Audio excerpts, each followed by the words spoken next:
Good morning, everyone. Thank you for joining me. I'm Helen with One Structural for today's ADU1 webinar. I hope you were able to hear that music introduction that I'm testing out.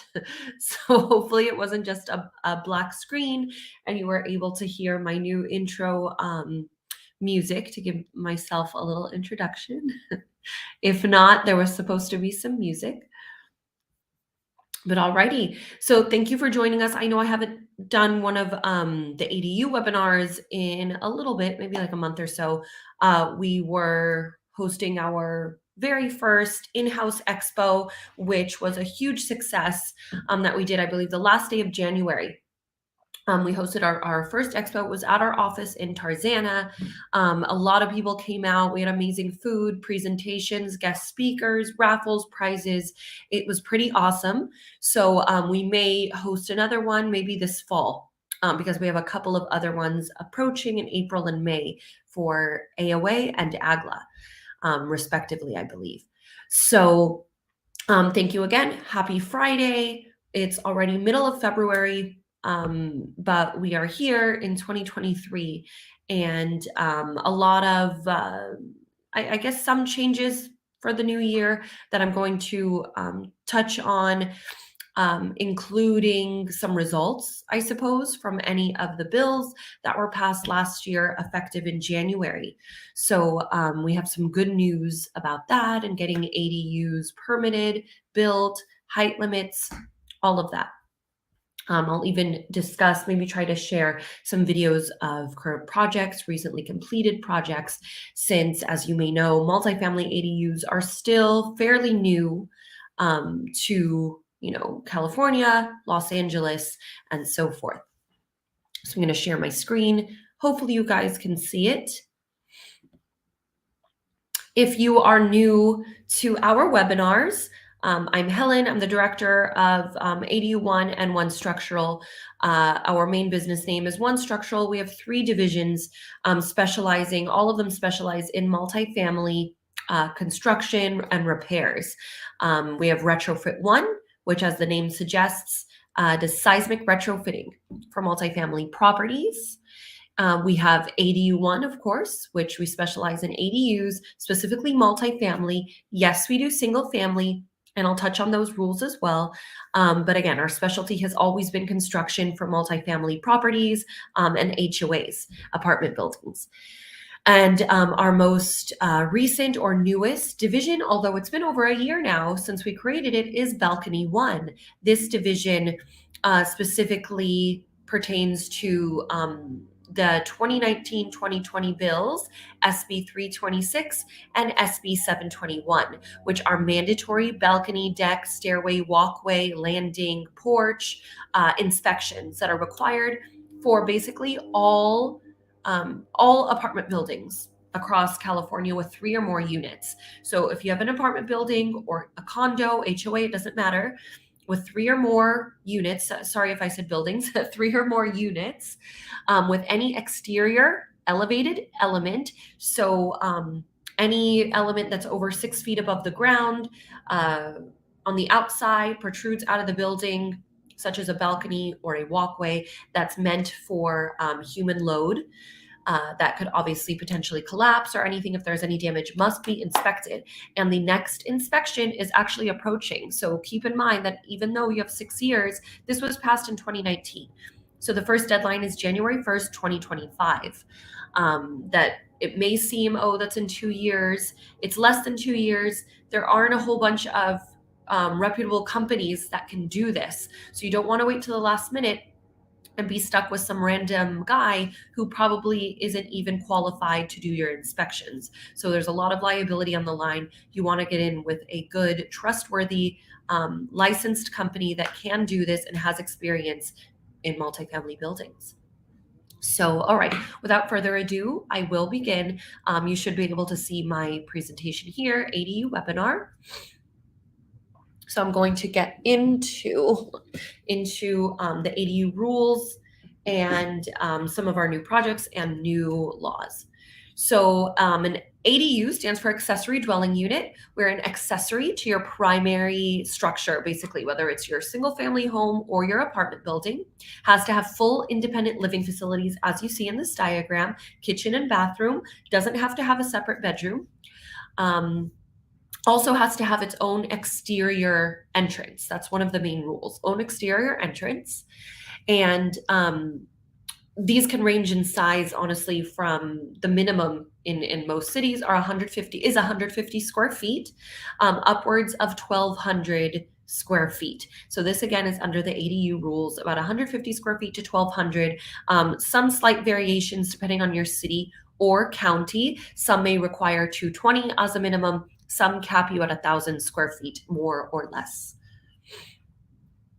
So historically, ADUs, in the past, before these bills came into effect, which were the new amended and revised laws and everything around 2019, 2020, ADUs were generally permitted in single family homes only. They were things known as granny flats, guest houses, in-law suites, stuff like that, garage conversions were your most common ones. Some people would do them to expand their home, have additions, increase square footage, maybe family members staying with you. And right now, because of the new amended laws that are luckily allowing ADUs in multifamily properties, our main goal is to help you increase your rental income, increase housing, of course, to help with the initiative across California, create more homes, and increase the value in your current property. With the current rates, interest rates being super high, it might be a little tough to buy, new land or a whole new building. So at least using the building that you have, you can create more housing, add more units, have more monthly rental income, and increase the value of the property you already have, and hopefully avoid all of the current market, except for the potential rent that you can collect from your new unit. On the left is a building that we actually did in Inglewood. This was tuck under parking garages, as you see on the top. Since converted, we did 2 units here, one in the front, one in the back. This is one of them, I think, the front unit. So this is an example of an attached ADU. There's a lot of confusion when it comes to the word attached and multifamily. I wouldn't quite say it's a misnomer or anything like that, because they are technically attached to the building. However, the I guess issue or difference between the term attached for multifamily ADUs and the term attached for single family is where there are differences. For a multifamily property, this is the only type of attached you can do. It has to be a conversion of existing space, such as these garages that you see. So if you have a building and you already have existing garages within the building, carports within the building, storage rooms within the building, rec rooms, stuff like that, you can convert those, and that is what attached means for multifamily. Only single family homes can do new construction and attach it to the structure of your house. You cannot do that for multifamily. You can't change the envelope or the footprint of the main building. You either can only convert existing space, or the unit must be detached, conforming to all setbacks and building separation, which is usually minimum 6 feet. In LA, the fire department even wants you to do 10 feet. Otherwise, you have to add exterior fire sprinklers. So we will help you with all of that, don't worry. But these are the differences with the rules. So attached multifamily must convert existing space, or it has to be detached. But single family homes can convert existing space or do new construction attached to the house.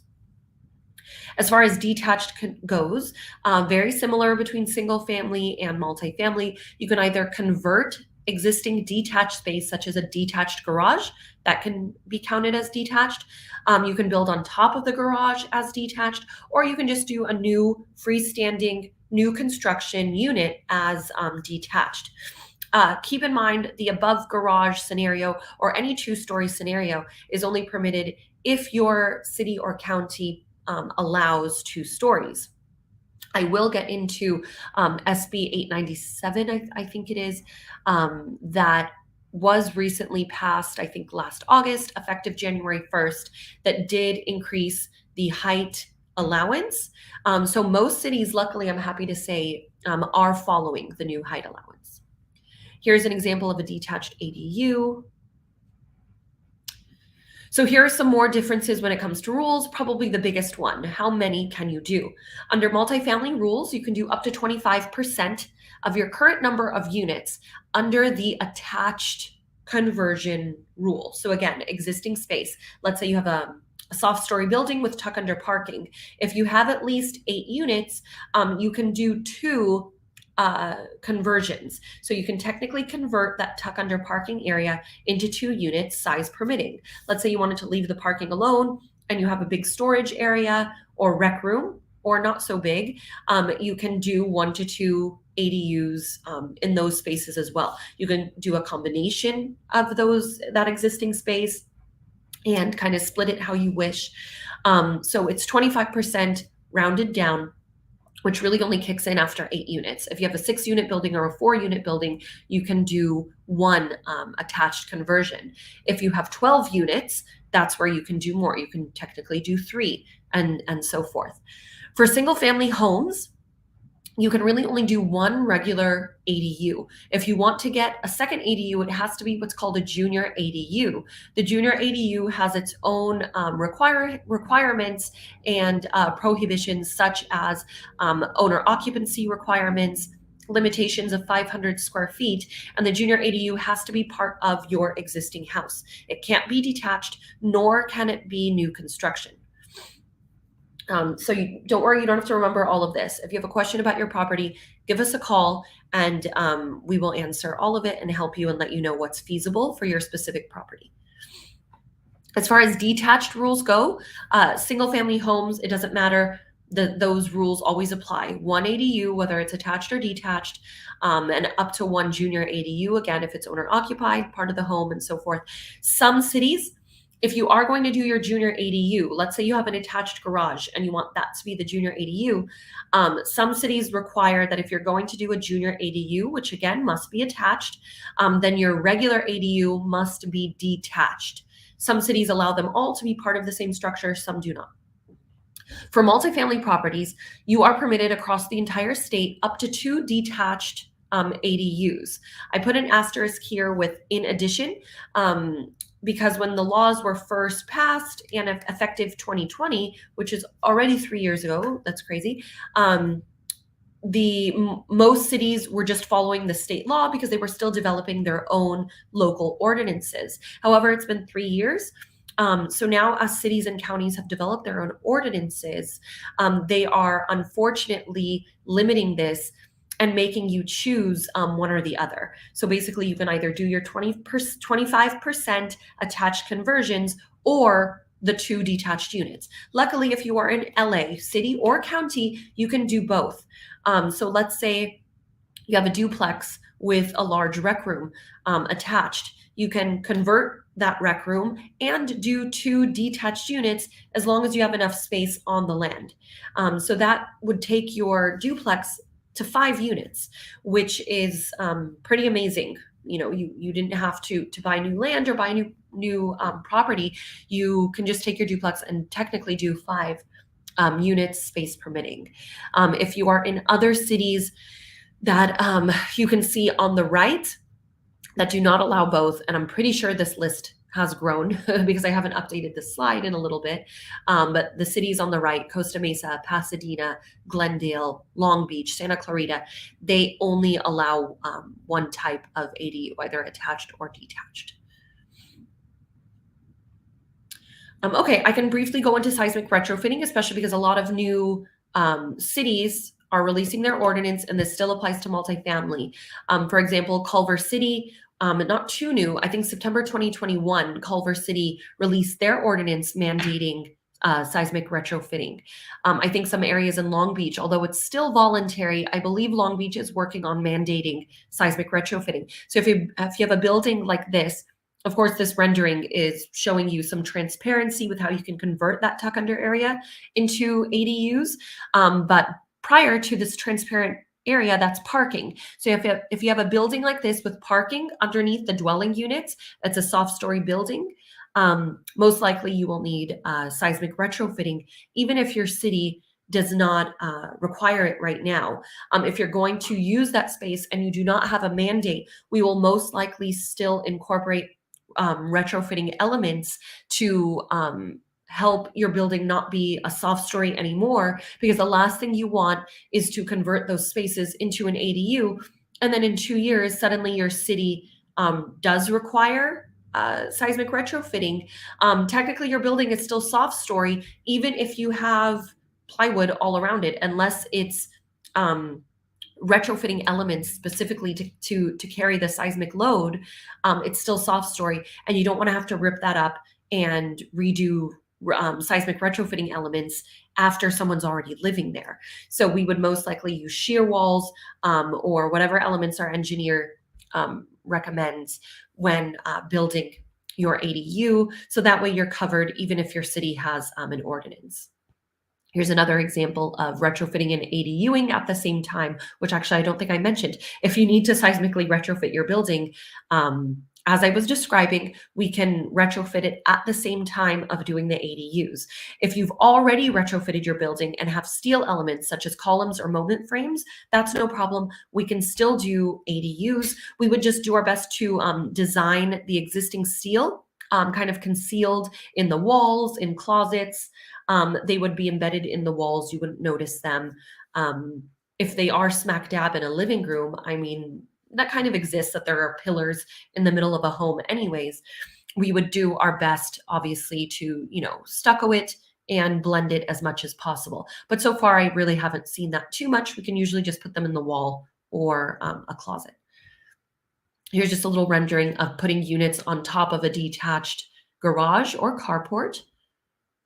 Here's, let's say you have an open parking lot and you don't want to remove parking, or you at least want to preserve as much parking as possible. You can do, this is one of our most popular designs, a 2-story structure over a new carport with 1 to 2 units on top. Keep in mind that stairways are not permitted in any of the setbacks or in your required building separation. So often, more commonly than not, your stairway has to go usually in the center and may take up a parking spot. So you might lose a parking spot, but that's, a small price to pay to preserve all of your other parking spots and still get 2 more units on your property. So I know I mentioned a whole lot about parking and taking parking, preserving parking. So the general rules about parking is, if you're going to be converting a garage or a carport for the purpose of an ADU, you do not have to replace those parking spots. And if your building or house is within a half mile to public transit, such as a bus stop, you do not have to add any additional parking either.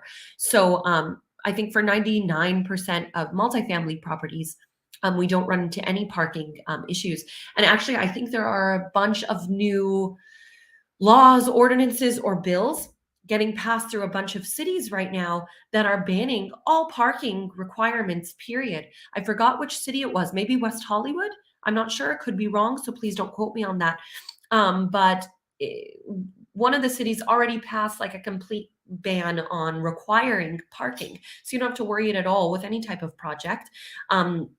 Obviously, it seems like California is really trying to push for, different modes of transportation, less vehicles, more ride shares. Who knows what these Teslas are going to be doing, self-driving, one day. So whether you support that or not, I'm just saying where the cities, counties, and the state looks like they're pushing towards. Another thing to consider, if you are taking away their parking, even if you're permitted to take away their parking or their storage, if it's in their lease, and this is specific for rent-controlled units, you must provide them with a reduction in their monthly rent. I believe the current rate is something like 60 something to 260 something per unit. And this really depends on whatever the landlord or management agrees on with that tenant. because again, with rent controlled units, if you're taking away something but the rent stays the same, that is still equivalent to a rent raise, which you cannot do. So you have to give them a rent reduction, and it really just depends on what you both feel is fit. Taxes, Prop 13, ADUs don't trigger a full reassessment. The value of the ADU is added on, and that value, I believe, is declared when we are submitting the project to the city, pulling permits, stuff like that, is when we put the value. And we usually just put kind of construction material value on there, because that is, the ADU, because it varies per city, market, everything like that is all different variables. So we will put the construction value on there. So this is the law that I was referring to from last year that increased the height limit from 16 feet to 18 feet and 20 feet actually for roof pitch. This is if you are in like a high transit area, half mile to a major bus stop. And I also think if it's just zoned for multifamily, you're also permitted to do the 18 feet. The issue is that the state never actually just put a 16-foot height limit. It was a little ambiguous in the law. And unfortunately, a whole bunch of cities took it as a limit, but it was more like a minimum. Like a city cannot require less than 16 feet. But again, a bunch of cities took that as the maximum that you can do, and restricted building 2 stories because of this. Or if they still allowed 16 feet, they would make us design kind of semi-subterranean. We would have to excavate, go below grade. It would be more expensive for construction, a lot more work. So luckily, those 2 feet help significantly when building 2 stories or building on top of something. So that's pretty huge. Something I want to actually add with this is, so it was effective in January. And of course, most of these cities barely just finished their original ADU ordinances, so it may take a while for them to revise them to include these new height limits. But because it's already effective January 1st, they have to follow it. It's a state law. So cities like Pasadena, for example, that were not allowing a second story building, I could be wrong, I'm mixing stuff up. I think it was maybe Pasadena, like South Pasadena did allow them, but regular Pasadena did not. They are now allowing 2 stories. Although they haven't changed their ordinance yet, they are still going to follow state law.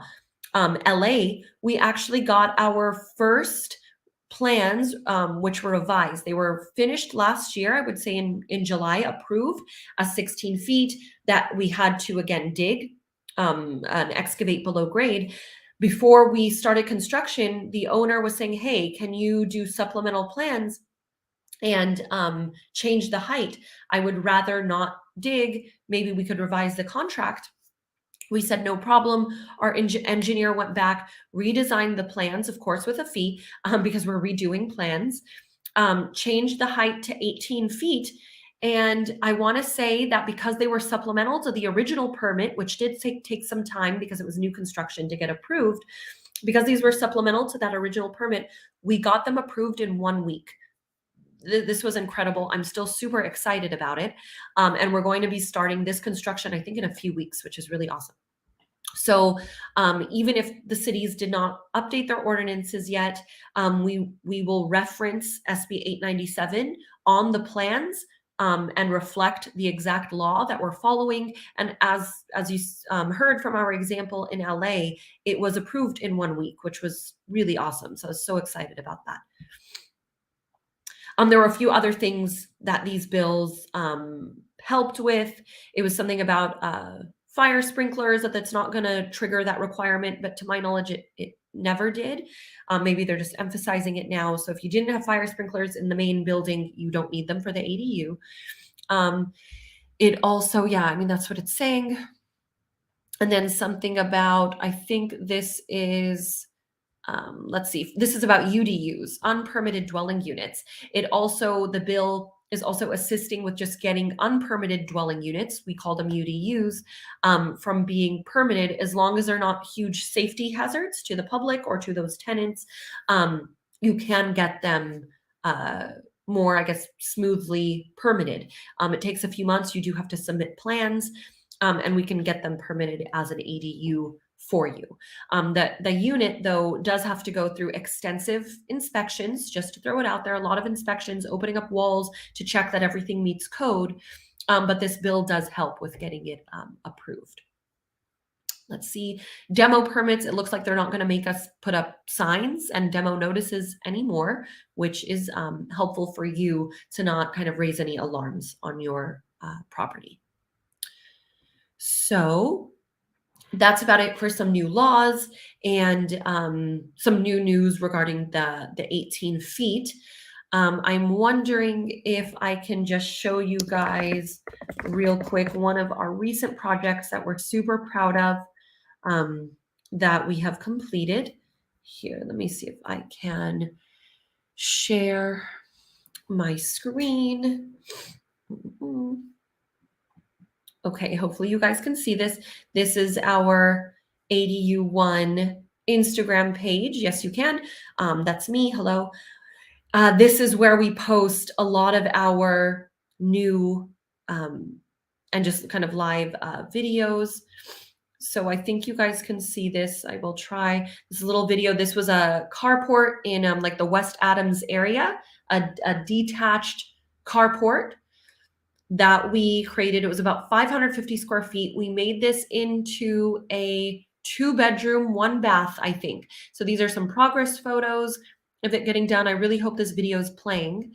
And this is completed and it is still vacant actually right now. So if you are interested, want to make an appointment and come see it with us, we will gladly meet you there and show you this building.